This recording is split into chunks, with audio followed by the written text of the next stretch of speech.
Assalamualaikum warahmatullahi wabarakatuh.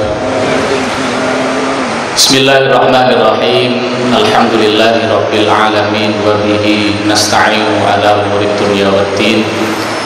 Wassalatu wassalamu ala asrafil anbiya'i wal mursalin sayyidina wa habibina wa syafi'ina wa maulana Muhammadin wa ala alihi wa sahbihi ajma'in, amma ba'd. Yang sama-sama kita hormati dan kita muliakan para alim ulama, para kiai, wabil khusus panjenenganipun Al-Karam Kiai Haji Iqbal Ridwan, mudah-mudahan senantiasa diberikan kesehatan oleh Allah Subhanahu wa taala, bisa terus membersamai kita, membimbing kita. Jamaah salat tarawih muslimin muslimat rahimakumullah. Alhamdulillah, kita semuanya patut bersyukur pada Allah Subhanahu wa taala pada malam hari ini. Insya Allah kita memasuki malam yang ke-28.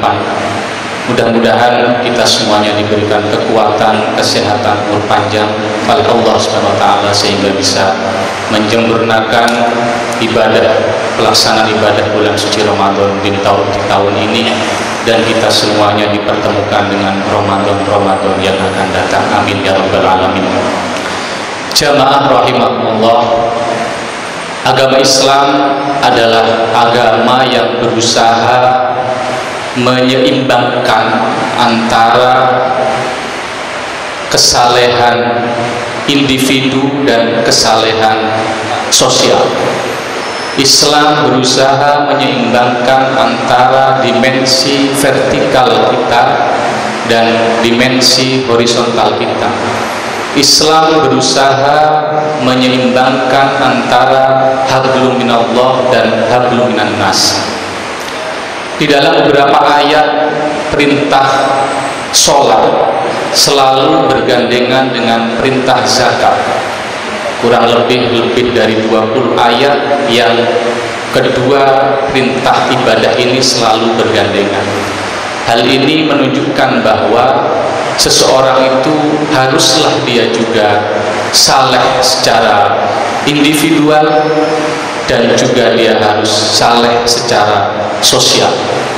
Seseorang belum dikatakan sempurna ketika dia hanya soleh individu saja, solate paten, ibadahnya tekun, namun di sisi yang lain masih cerai, masih tidak loman, zakatnya belum dikeluarkan. Atau sebaliknya, seseorang zakatnya dikeluarkan, loman, namun sholatnya tidak dilaksanakan. Oleh karenanya ayat ini disandingkan, tujuannya adalah supaya kita menguatkan dan mengingatkan bahwa penting sekali bagi kita untuk menyeimbangkan kehidupan sosial kita dan kehidupan individual kita. Hablum minallah dan hablum minan nas. Di dalam Islam ada sebuah perintah, salah satu dalam rukun Islam, yaitu zakat.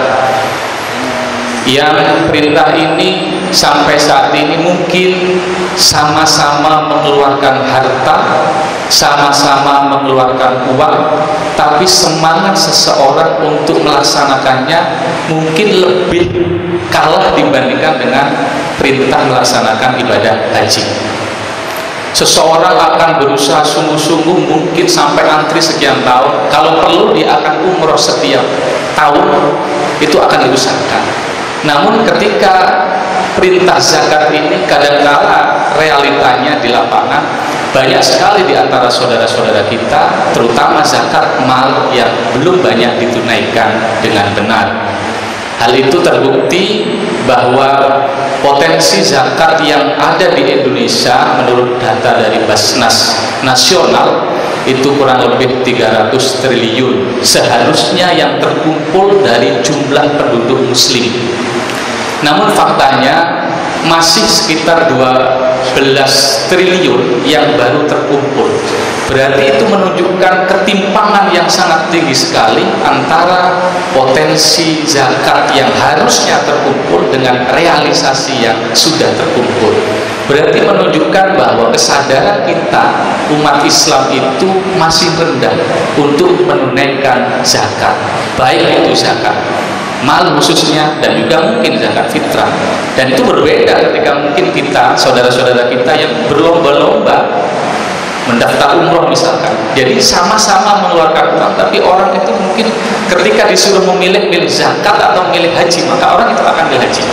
Padahal statusnya itu sama-sama rukun Islam yang tidak akan sempurna kita ketika salah satu tidak dilaksanakan. Bahwa bahkan zakat itu selalu bergandengan dengan sholat.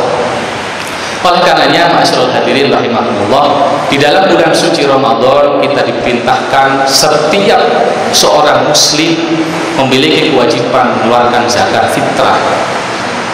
Yang itu kita laksanakan, kita tunaikan sampai menjelang Idul Fitri. Siapapun dia maka berkewajiban, kecuali dia tidak memiliki untuk yang dimakan esok hari, maka dia tidak memiliki kewajiban. Ketika zakat fitrah ini misalkan kita tunaikan, ketika kita menghitung penduduk Jember kurang lebih 2,3 juta yang muslim, maka setiap paket itu di SK Al-Baitul Amin dihargai 29.000 atau katakanlah 30.000. Kalau 30.000 itu dikali 1 juta saja, maka dalam pelaksanaan zakat fitrah di Jember tahun ini akan terkumpul 30 miliar kalau 1 juta. Kalau 2 juta maka akan terkumpul 60 miliar. Itu sebuah potensi yang besar sekali, dan itu ketika dilaksanakan juga akan mempengaruhi pertumbuhan ekonomi penduduk. Oleh karenanya perintah Al-Quran ini harus kita laksanakan. Ini merupakan solusi bagi kita untuk terus berderma, menyadarkan diri kita bahwa sebagian harta yang kita miliki itu ada hak saudara-saudara kita. Jadi zakat itu jangan sampai menunggu diperintahkan. Zakat atau infak itu harus menjadi gaya hidup kita, bahwa zakat, infak, sedekah adalah kebutuhan kita, bukan kebutuhan orang yang akan kita beli. Bahwa hakikatnya zakat, sedekah dan infak adalah kebutuhan diri kita untuk mensucikan harta kita. Khudh min amwalihim shadaqatan wa tutahhiruhum wa tuzakkihim biha. Jadi zakat itu untuk membersihkan dan mensucikan harta kita. Mungkin dalam setahun harta yang kita peroleh ada dicampur yang barang-barang yang subhat atau lebih-lebih yang haram, maka kita sucikan dengan mengeluarkan zakat fitrah dan juga zakat mal. Di dalam zakat fitrah ini juga terkandung makna bahwa tidak ada jenjang, tidak ada mata rantai yang terputus antara si kaya dan si miskin. Dengan ditunaikan zakat, maka orang yang kaya berusaha memberikan perhatian kepada saudara-saudara mereka yang miskin, sehingga dengan begitu akan ada ikatan emosional yang tinggi, ada ikatan emosional yang sangat rekat antara si kaya dan si miskin, sehingga ketika ikatan tersebut rekat maka saling akan kasih sayang, saling membantu.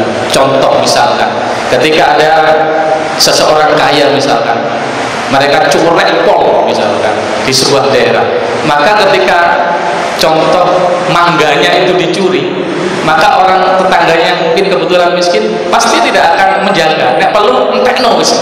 Tapi itu berbeda ketika si kaya atau orang-orang yang kaya memiliki harta itu perhatian kepada saudara-saudaranya yang tidak punya atau tidak memiliki harta atau kekurangan, maka ketika dia bepergian maka dengan sendirinya hartanya juga ikut dijaga.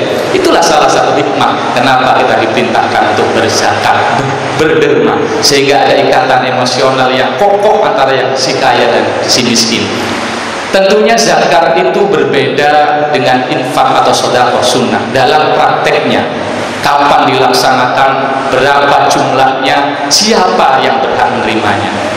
Karena ketentuan zakat fitrah itu sudah jelas, maupun zakatul mal, sebagaimana dijelaskan dalam kitab Fathul Qorib, wa tudfa'uz zakatu ila asnafis samaniyati, bahwa zakat itu diberikan, disalurkan, diberikan kepada 8 golongan. Alladzina dzakarahumullahu ta'ala fi kitabihil aziz, yaitu mereka-mereka yang telah disebutkan di dalam Al-Qur'an surat At-Taubah. Siapa itu? Yang pertama adalah fuqara, fakir. Saudara-saudara kita yang sangat miskin, sangat fakir sekali, mereka tidak mampu memenuhi kebutuhan sehari-hari, bahkan kurang, maka itu adalah kelompok yang paling membutuhkan, yang disebut dengan fakir. Yang kedua adalah miskin. Saudara-saudara kita yang mungkin memiliki pekerjaan namun tidak cukup untuk memenuhi kebutuhan sehari-hari, itu saudara-saudara kita yang miskin. Mungkin pemerintah mengadopsi definisi ini bahwa semua orang yang tidak punya di Jember atau di Indonesia disebut miskin. Yang ketiga adalah amil, yaitu pengelola zakat, infak dan sedekah. Itu berbeda dengan kebiasaan-kebiasaan yang terjadi di lingkungan kita, mungkin di musola-musola, di masjid-masjid, yang kadang-kala meskipun bukan amil tapi di bannernya tertulis amil. Padahal syarat amil adalah mereka-mereka yang ditunjuk dan disahkan oleh pemerintah. Ketika tidak memiliki SK, tidak ditunjuk oleh pemerintah, maka dia bukan amil. Maka statusnya hanya sebagai wakil dari muzaki. Sehingga ketika ada pelaksanaan yang salah, maka muzaki juga tetap menanggung dosa. Bahkan dalam Undang-Undang 23/2011, amil itu harus di SK oleh pejabat yang berwenang. Siapa itu? Menteri Agama. SK Al-Baitul Amin sudah di SK oleh Bupati pada waktu itu, sekarang di SK lagi dalam proses di Kementerian Agama dalam mendapatkan rekomendasi Basnas dan Kementerian Agama. Sehingga siapapun yang tidak memiliki legalitas untuk mengelola zakat menurut Undang-Undang 23/2011, bahkan dia bisa dipidana 1 tahun penjara atau denda 50 juta rupiah ketika dilaporkan. Maka ini penting. Status mereka-mereka yang biasanya yang ada di musola, di lingkungan-lingkungan kita, itu bukan amil ketika dia tidak memiliki SK sebagai amil. Itu hanya sebagai panitia biasa, sehingga dia tidak berhak mendapatkan bagian dari zakat itu karena bukan amil. Ini harus kita perhatikan bersama. Sehingga untuk menjadi amil itu prosesnya harus disahkan dan ditunjuk oleh pemerintah. Yang ketiga adalah mu'alaf, yaitu saudara-saudara kita yang lemah imannya, saudara-saudara kita yang baru masuk Islam, maka kita berikan zakat kepada mereka. Yang selanjutnya adalah riko, yaitu budak-budak. Mungkin saat ini sudah tidak ada budak. Selanjutnya adalah gharib, mereka-mereka yang berhutang sehingga tidak mampu membayar hutangnya. Mungkin berbeda ketika saya sebagai ASN juga punya hutang tapi mampu setiap bulan membayar hutangnya, jadi tidak berhak mendapatkan zakat. Saudara-saudara kita yang berhutang tidak mampu membayar hutangnya, maka dia berhak untuk mendapatkan zakat fitrah. Yang selanjutnya adalah sabilillah, orang-orang yang berjuang membela agama Allah. Mayoritas ulama lil qital, karena perang dibayai. Meskipun ada sebagian pendapat yang memasukkan sabilul khair, mereka-mereka yang berjuang dalam kebaikan disebut sabilillah, tapi sepakat mayoritas sabilillah ini adalah mereka yang berperang membela agama Allah yang tidak digaji.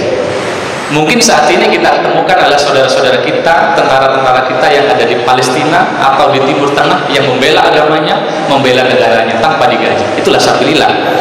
Selanjutnya adalah ibnu sabil, yaitu mereka-mereka saudara-saudara kita yang dalam perjalanan kehabisan bekal, kehabisan sangu, tapi perjalanannya syaratnya bukan untuk maksiat. Berbeda ketika misalkan kita mau ke Surabaya, kehabisan bekal tapi tujuannya mau ke mall misalkan, mau ke diskotik misalkan, tidak boleh.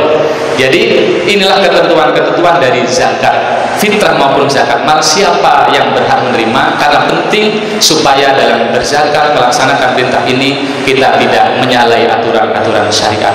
Yang paling utama adalah melalui zakat fitrah ini, melalui zakat mal juga akan tumbuh kesadaran bagi kita untuk terus menyayangi saudara-saudara kita, memperhatikan saudara-saudara kita yang membutuhkan. Pada hakikatnya kita diberikan rezeki oleh Allah Subhanahu wa taala, semuanya bukan semata-mata milik kita, tapi ada sebagian hak saudara kita yang ada dititipkan pada diri kita. Itu yang harus kita perhatikan. Sehingga dalam kehidupan ini akan timbul harmonis, akan timbul saling kasih sayang, sehingga Islam menjadi agama yang rahmatan lil alamin. Terima kasih, mudah-mudahan bermanfaat, kurang lebihnya mohon maaf. Hadanallahu wa iyyakum ajma'in, wallahul muwaffiq ila aqwamit thoriq. Assalamualaikum warahmatullahi wabarakatuh.